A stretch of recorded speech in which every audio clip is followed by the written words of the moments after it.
Dân kia ơi cho một B cứ A nâng B nâng không đồng rồi coordinate. Sầm nụ có rọc sầm nông cho một âm.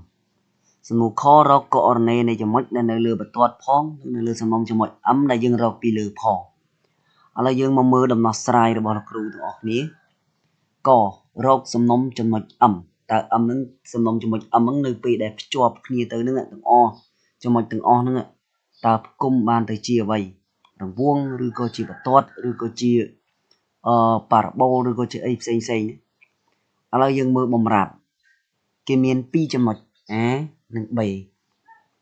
ដែលមាន A ដែលមាន abscisse 2 ordinate 0 B មាន abscisse ដក2 ordinate 4 x y ណាអញ្ចឹងលោកគ្រូតាង m ដែលគេសួររកហ្នឹងគឺលោកគ្រូតាង coordinate របស់វាគឺ x y មានន័យថា abscisse x ordinate y ឥឡូវយើងមកមើលបំរាប់គេឲ្យមកគេថាម៉េចសំណុំចំណុច m ហ្នឹងគឺបំពេញលក្ខខណ្ឌ am ការ៉េបូក bm ការ៉េស្មើ24មានន័យថាប្រវែង am ឬក៏ចម្ងាយពីចំណុច a ទៅចំណុច m ហ្នឹងលើកជាការ៉េបូក bm ការ៉េស្មើ24អញ្ចឹងដល់ពេលមានតកតងនឹងប្រវែង am ឬក៏ចម្ងាយពីចំណុច a ទៅ m លោកគ្រូរំលឹករូបមន្តមួយគឺចម្ងាយពីចំណុច a ទៅចំណុច b បើយើងមាន coordinate នៃចំណុច a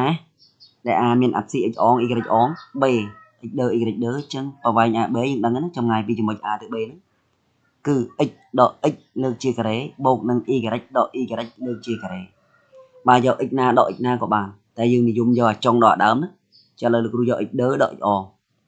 ហើយជាប់រឹសនេះគឺរូបប្រព័ន្ធចម្ងាយពីចំណុច A ទៅចំណុច B ឬក៏យើងអាចនិយាយថាប្រវែង AB ហ្នឹងណាអញ្ចឹងលោកគ្រូតាមរយៈបំរាប់ហ្នឹងលោកគ្រូអាចរក AM ជាមុនសិនណាគឺរក AM ការ៉េប៉ុន្តែឥឡូវយើងរក AM សិនអញ្ចឹងលោកគ្រូរក AM គឺមានន័យថាចម្ងាយពីចំណុច A ទៅ M អញ្ចឹង x ដក x xm គឺ x xa គឺលេខ2អញ្ចឹង x ដក2លើកជាការ៉េបូក y ដក y គឺ y ដក0លើកជាការ៉េជាប់រឹសនេះគឺ AM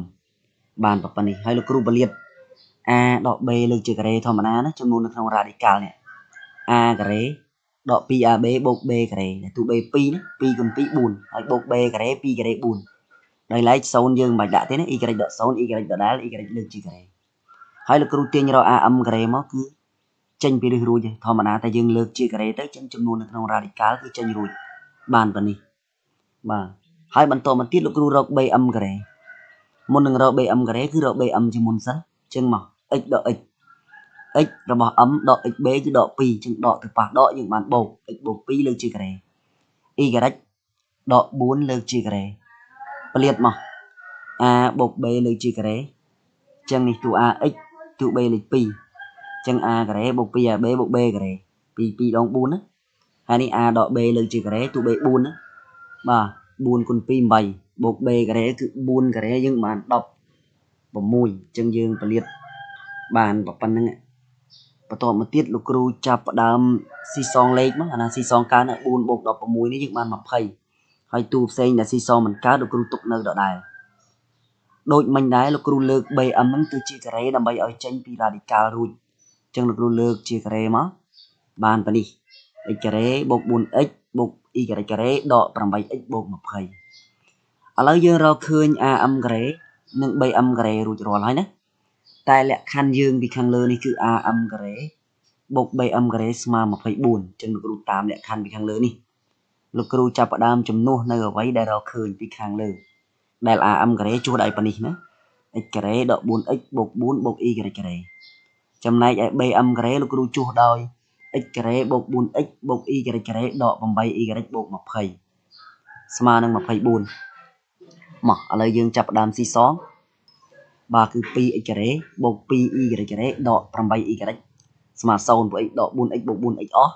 24អស់ស៊ីសងលោកគ្រូសម្រួលនឹង2ឃើញថាមេគុណវាសិតតែគូនេះសម្រួលនឹង2ទៅបាន x ការ៉េបូក y ការ៉េ8ចែក2បាន4 0ចែក2 0ដដែលឥឡូវយើងមកដល់កន្លែងនេះយើងឃើញថាសមីការនឹងជាសមីការអីបន្ទាប់ពីបំពេញលក្ខខណ្ឌខាងលើហើយជំនួសចូលគឺជាសមីការទូទៅនៃរង្វង់បាទសមីការទូទៅនៃរង្វង់អញ្ចឹងមានន័យសំណុំចំណុច m ហ្នឹងគឺជារង្វង់បាត់ទៅហើយតែឥឡូវយើងបញ្ជាក់គេតិចមកធម្មតាទេរង្វង់ធាតុសំខាន់របស់វាធាតុ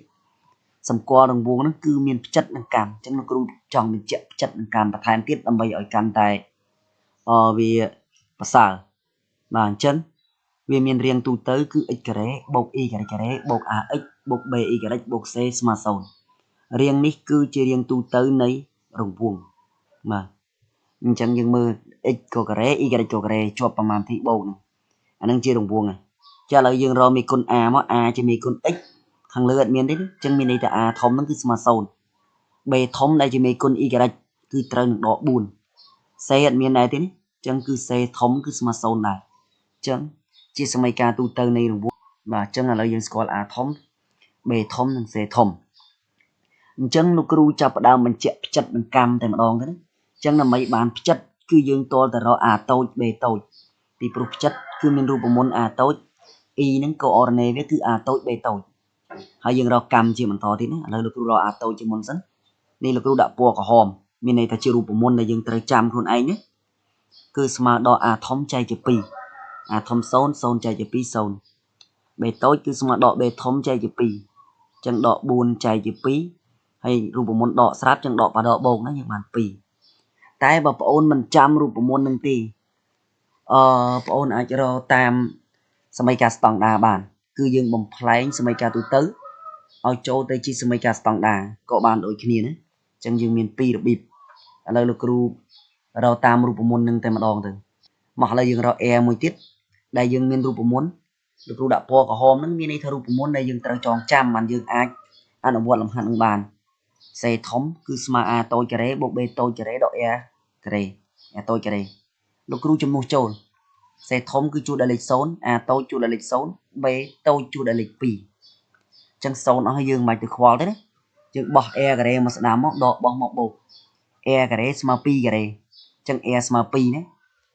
បាទយើងសម្រួលការ៉េចោលមកឬក៏យើងគិត2ការ៉េ4ទាញទៅបានបូកដក2ប៉ុន្តែកម្មគឺវិជ្ជមានអញ្ចឹងអត់មានសញ្ញាដកទេយកតែវិជ្ជមានទេអញ្ចឹង a ស្មើ2អញ្ចឹងយើងសង្កេតឃើញថា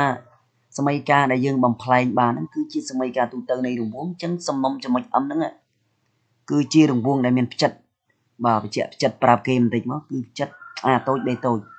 ដែល a តូច0 b តូច2អញ្ចឹង abscis 0 ordonnée 2ហើយដែលមានកម្មគឺស្មើនឹង2ឯកតាបាទអញ្ចឹងសំណួរដែលសួររកសំណុំចំណុច m ឥឡូវយើងរកបានប៉ុណ្្នឹងមិនទាន់ចប់ទេគឺនៅសំណួរមួយទៀតគឺសំណួរខរក coordinate នៃចំណុចដែលនៅលើបន្ទាត់ផងរង្វង់ផងអញ្ចឹងមានន័យថាចំណុចហ្នឹងជារបស់បន្ទាត់ផងរបស់រង្វង់ផងបើវាជារបស់បន្ទាត់ផងរង្វង់ផងអញ្ចឹងមានន័យថាចំណុចហ្នឹងគឺជាប្រសពរវាងបន្ទាត់និងរង្វង់ពាក្យថាប្រសពគឺរបស់រួមណាវាជារបស់រង្វង់ផងបន្ទាត់ផងគឺជាបាទគូចម្លើយនៃប្រព័ន្ធសមីការចំណុចដែលនៅលើបន្ទាត់ផងរង្វង់ផងមានន័យជាចំណុចប្រសពរវាងបន្ទាត់និងរង្វង់អញ្ចឹងវាគឺជាគូចម្លើយនៃប្រព័ន្ធសមីការដែលផ្គុំឡើងដោយរង្វង់និងបន្ទាត់ឬក៏ថាបន្ទាត់និងរង្វង់នេះអញ្ចឹងយើងដោះស្រាយប្រព័ន្ធសមីការនឹងមកលោកគ្រូសង្កេតឃើញថាសមីការទី1គឺ y ស្មើ x បូក1ស្រាប់មិនចាំបាច់ទាញអីទេអញ្ចឹងយើងយកវាមកជំនួសក្នុងសមីការទី2កន្លែងណា y លោកគ្រូបដូរទៅជា x បូក1ណា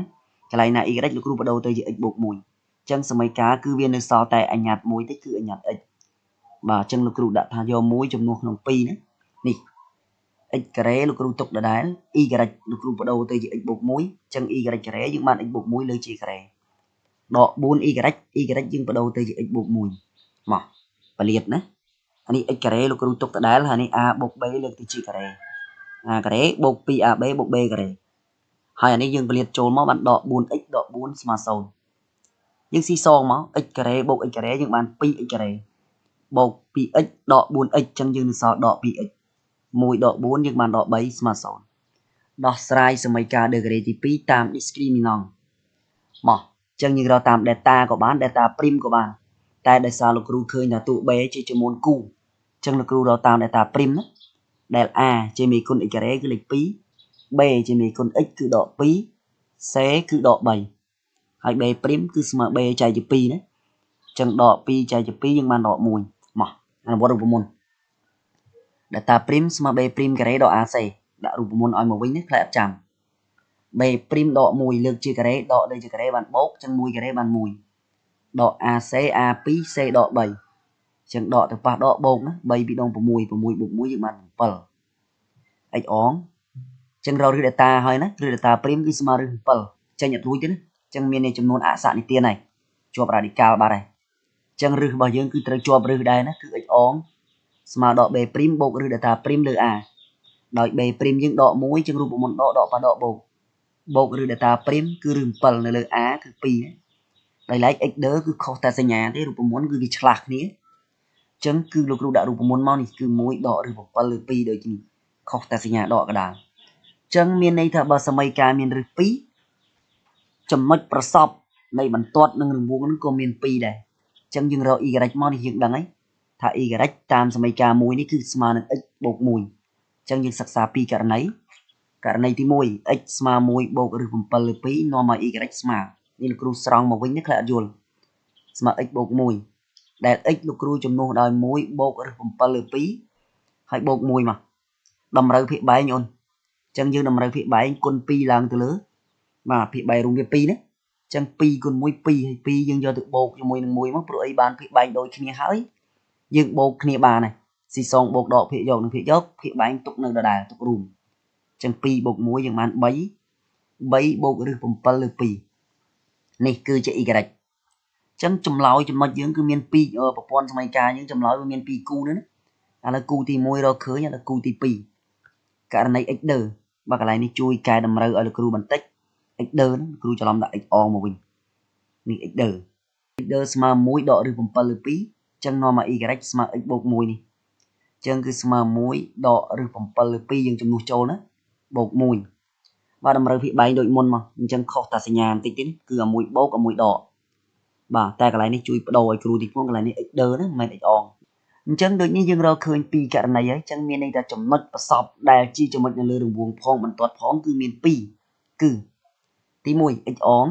នេះ1បូកឬ 7 លើ 2អាផ្សេងហ្នឹងអរណេគឺ3បូកឬ 7 លើ 2ហើយចំណុចទី2គឺ1ដកឬ 7 លើ 2អរណេនេះគឺ3ដកឬ 7 លើ 2